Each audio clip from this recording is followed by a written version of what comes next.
Hey world, I ain't me no more. Here to tell you about who I used to be, but more importantly, who I be today. Okay, and right now I am in the process of editing a manuscript that I landed a traditional publishing book deal for. I am a master literary educator, a book writing coach, a publishing consultant.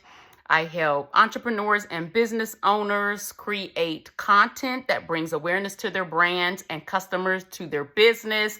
And I am also the CEO of PTP Press, which is a traditional publishing company. And I say all of that to let you know that at the root of everything I do is storytelling. And in the process of doing this editing, I didn't even realize there was an excerpt or a little piece in this book where I'm sharing with the readers why I teach the way I teach, why my delivery is the way I deliver, why I operate in a no judgment zone, but at the same time, a no excuse zone. I am a very empathetic person, but I have very little empathy for persons who make excuses on why they can't achieve, or at least do all they can do to achieve a goal in life. And I'm not talking about doing the best you can do. I hear people say that all the time. And for people who work with me, in consulting and coaching, they know I don't allow, I did the best I could do. There's a difference between doing the best you can do and all that you can do. But that does not mean I am not sympathetic and empathetic to life, to life's challenges, to life's traumas. I have my own. That's why I'm here on this channel. That's part of my assignment. So again, I came across this excerpt again where I'm sharing a part of my personal life so that those who connect with me in the professional side of my life will understand why I do the things I do. I think it's almost like an oxymoron. I'm asking people to have empathy for how I move and operate. Okay, but enough of the intro. Let me get right to it. So this is chapter 9, and I'm going over aspect 4 of the publishing process, of one of the elements of the publishing process, and it's the actual process. And I'm telling them it takes work to build a book. It takes work to build that vehicle in which you are going to relay your story, relay your testimony, relay your message, okay? And it takes work to build the business around that story, around that message, around that book. It takes work to create multiple streams of cohesive literary income in order to sustain or grow that literary empire. And yes, I'm talking about books here. I'm talking about our stories here. I'm talking about our thoughts, our ideas, our concepts, our stories, our testimonies, our messages. That's our IP. That's our intellectual property.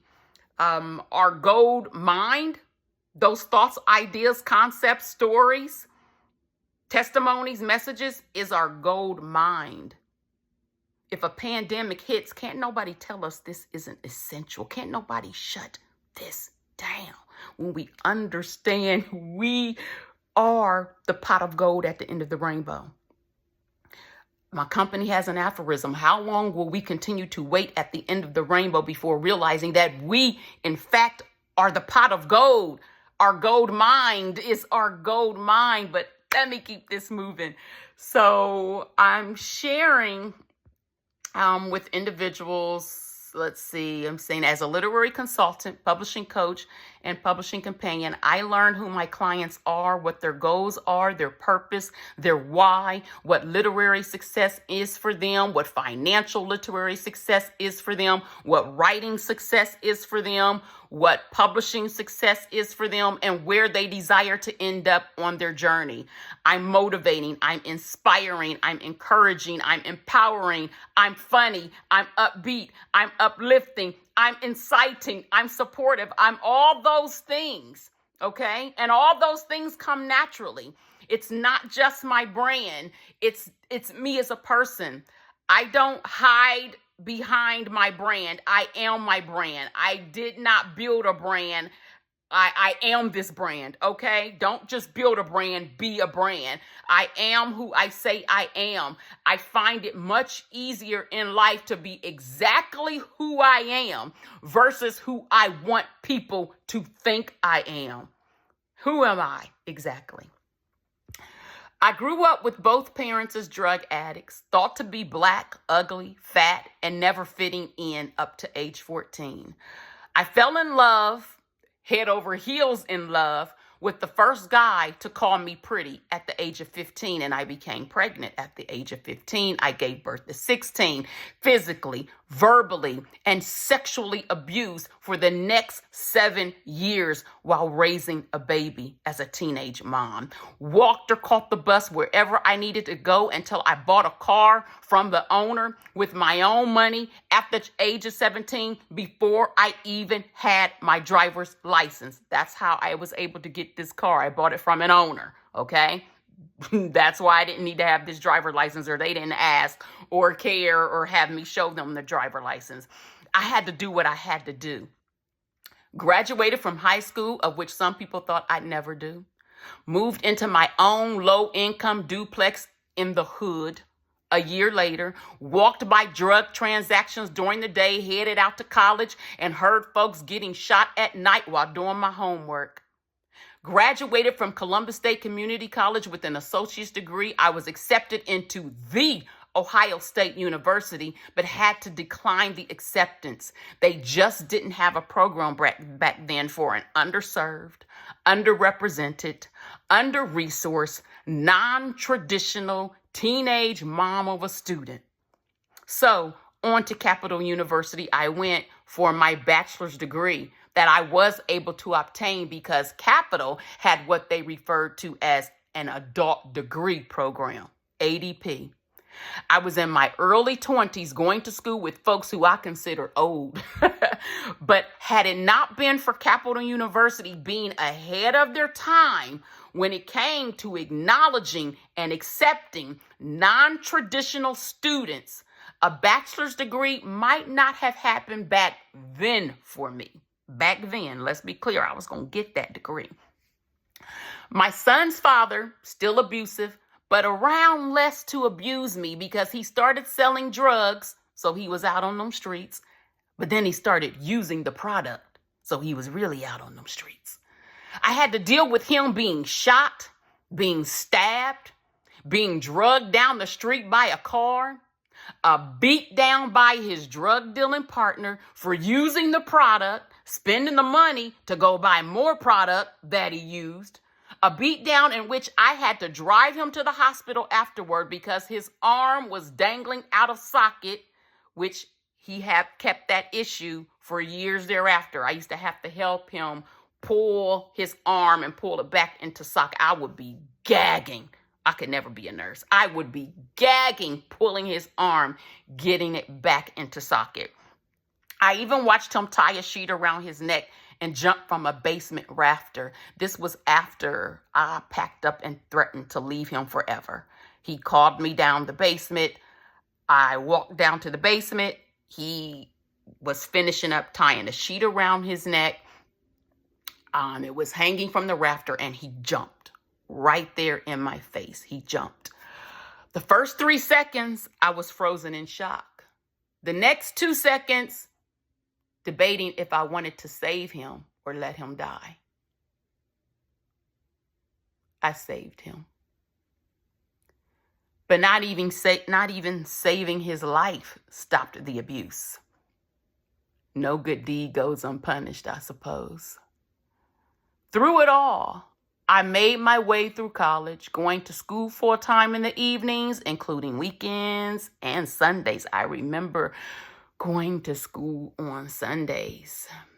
while working 2 part-time jobs during the day. Didn't know about Title 20, which was a government program that assists with childcare. So I was working and struggling to pay for my son's babysitter out of pocket cash. I eventually did get away from my abuser. It took my aunt helping get the local media involved. But I share some of those details in my autobiographical novel, I Ain't Me No More, which I wrote under the name E Enjoy, which this YouTube channel is titled under. I Ain't Me No More. And it is based on the fact that I wrote that autobiographical novel so that I could hide behind some of these things, because I wasn't completely and fully delivered from them. And when I came before the people, when I came before you, I wanted to be completely healed and delivered so that I wouldn't not be on this channel bleeding all over you, snotting, crying, carrying on. You ever been to like Women's Day and they have the keynote or the Women's Day speaker who's supposed to be in the pulpit or who's supposed to be there, showing you that you can get through this, you can win, you are a survivor, not a victim. But then the next thing you know, the altar workers is, trying to save her, trying to pull her through. She's snotting and crying and falling out. And you like, wait a minute, honey. You ain't delivered yet. You ain't made it through. You still toe up from the flow up, bleeding all over us, crying all over us, snotting all over us. No, I wanted to come before you to be able to share this story, to be able to share these words, to be able to speak these words, to be able to show you God brought me through. God brought me out. I am delivered, and I can come before you and show you this what it looked like for real. For real. Okay? All right. Sometimes you're just not ready and you don't know until you're down there in the pulpit, till you're before the people. Okay? But I've seen it and I witnessed it. We're like, wait a minute, I ain't inspired. I'm scared that I'm never going to get through this. Look at them. They toe up. They were supposed to be sitting here inspiring me and being proof positive that God could get me through, that God could carry me through, but they ain't through it yet. That ain't what deliverance look like. Okay? There's a difference between being delivered, because once God delivers you, can't nobody undo that. Can't nobody undo what God does. Nobody has that kind of power, but it is our responsibility to walk in said deliverance. Okay? All right. So fast forward through life, my friends. I wrote books as a passion and hustled them as a business. To this day, still staying up sometimes 48 hours straight to write, promote, sell, and figure out the next venture in order to make all this worth it. Or simply because the millions of thoughts swirling through my mind and the voices of my characters disable sleep. So forgive me when I show very little sympathy, empathy, or even understanding toward whining and complaining from others trying to reach their goals. It's not called a journey for nothing.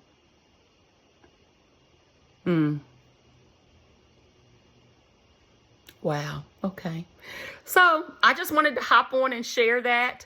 I was led by the Holy Spirit, and y'all know this entire channel is Holy Spirit led.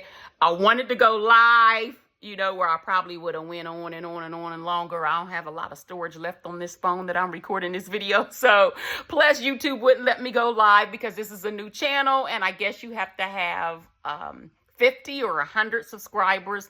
Let me do my research and my due diligence on that. But nonetheless, if you haven't already subscribed, please subscribe so that I can start going live and really get into the nitty gritty, okay, of this thing called deliverance and reckoning and accountability, okay? Time out for always giving the effect, but never the cause. And I don't know about anybody else, but I need to take accountability. I need to do that work. The more work I do, the less work my children would have to do, the less work their children will have to do. So I'm ready to do the work. I'm ready for accountability. I'm ready to fight with that double-edged sword called truth. You know, that one that's going to prick you and hurt and make you walk in offense, offend you, make you angry, but then make you free.